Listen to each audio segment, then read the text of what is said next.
Theorem 5 of circle theorems. The theorem says angles in the same segment of a circle are equal. So what do we mean by segment? For example, if this is a circle, any chord will divide it into two parts. So segment basically means part of a circle. Over here, this yellow is segment 1, this pink color is segment 2. So the bigger one would be called major segment and the smaller would be called minor segment. The theorem says that angles, if there is a chord AB, it is making two angles in this example at point C and D. You can even make another angle at point E. For example, if I join this point E with AB, I am making another angle. The theorem says angles in same segment. Now this segment is drawn yellow in color.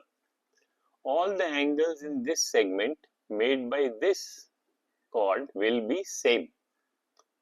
If these two angles are in the same segment, then angle ACB, which is this angle, and ADB, they will be equal.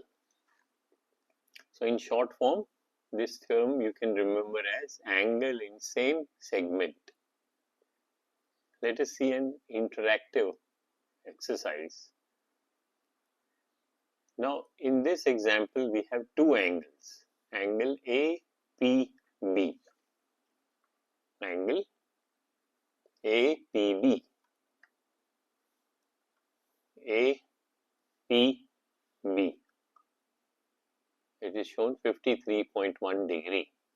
Then another angle AQB, 53.1. Now if you observe it closely, even if I change the angle, even if I change the chord, the points A or B, the angle will remain same because they are in the same segment of the circle.